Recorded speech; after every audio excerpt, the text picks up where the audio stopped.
La historia de éxito de Samsung, una empresa que empezó vendiendo pescado y verduras y se convirtió en la compañía que hoy conocemos alrededor del mundo. Y todo empezó en Corea en el año 1910, tiempos en lo cual este país comenzaba a ser la colonia de Japón. En estos territorios nació un niño llamado Lee Byung-chul y él sería el fundador de una de las 10 empresas más grandes de todo el mundo, la reconocida compañía Samsung, que hoy en día es la principal competencia de Apple. Lee Byung-chul fue el menor de 12 hermanos.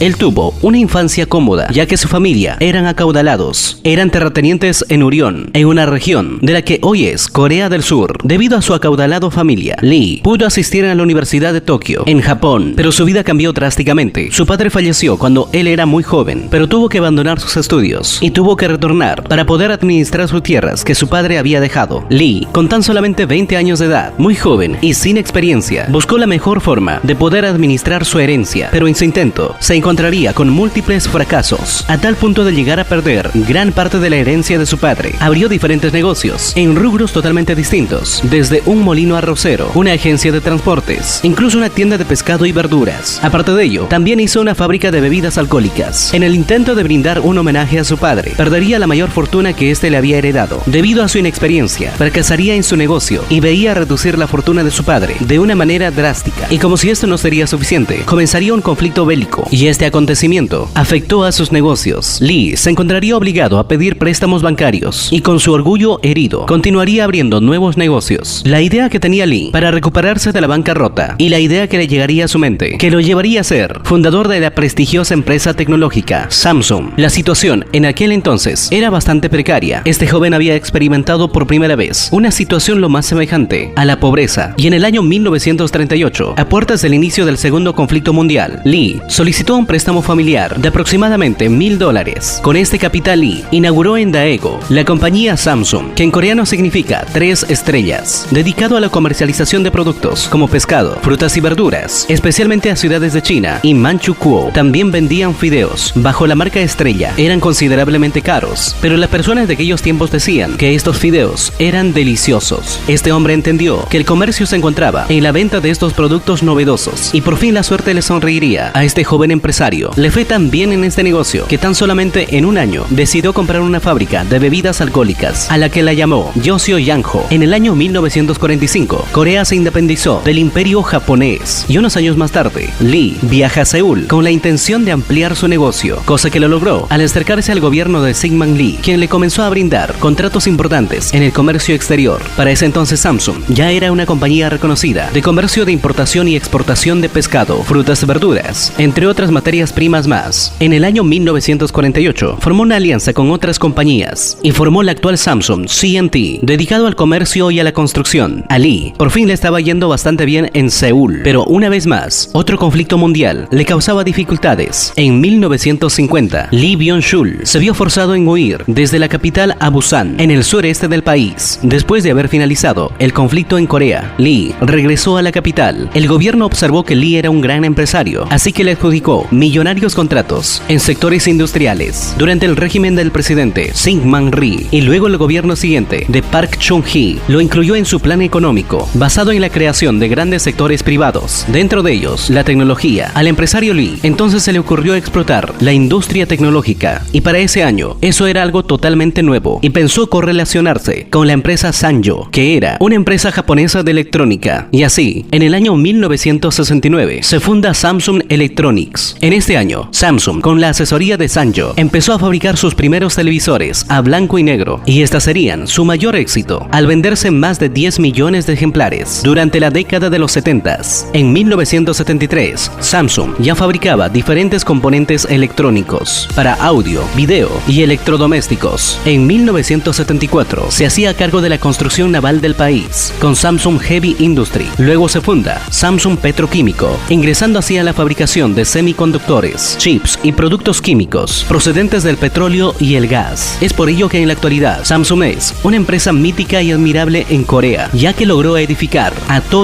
una nación en 1982, y a sus 72 años, increíblemente el fundador Lee decide hacer una maestría en Boston. Además visitó distintas empresas fabricantes de electrónica, y en 1983 Samsung fabricó su primera computadora portátil, y pocas personas saben que en ese mismo año Steve Jobs viajó a Corea del Sur y el joven prodigio de 28 años le presentó su Macintosh a Lee Byung-chul, de 73 años, fundador de Samsung, y a partir de esa reunión, ambas empresas deciden unirse para que Samsung le provee los microprocesadores a Apple. Ambos empresarios no imaginarían que décadas más tarde, que ambas empresas dominarían la industria de la tecnología y serían rivales en la producción de smartphones. Luego de casi medio siglo de ser presidente de Samsung, Lee Byung-chul fallece en el año 1987, heredando el mando de su empresa, su tercer hijo, Lee Kun-hee. Dándose una reestructuración en su empresa, se enfocaría en desarrollar tecnología. En el año 1991, saca a la venta los celulares, pero estos fueron rotundos fracasos, ya que presentaban muchas fallas. Y en el año 1995, Lee Kun decide deshacerse de todos los aparatos recién hechos, los cuales estaban valorizados en $50 millones.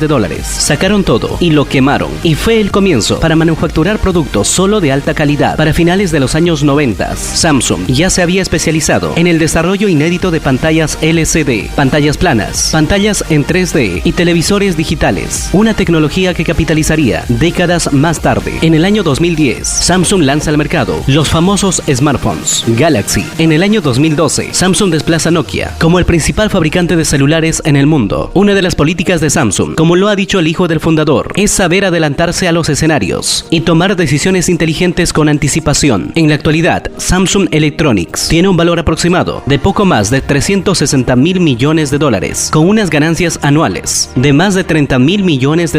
Y es así como Samsung pasó a ser de una empresa de ventas de pescado y verduras a la compañía globalizada que hoy conocemos.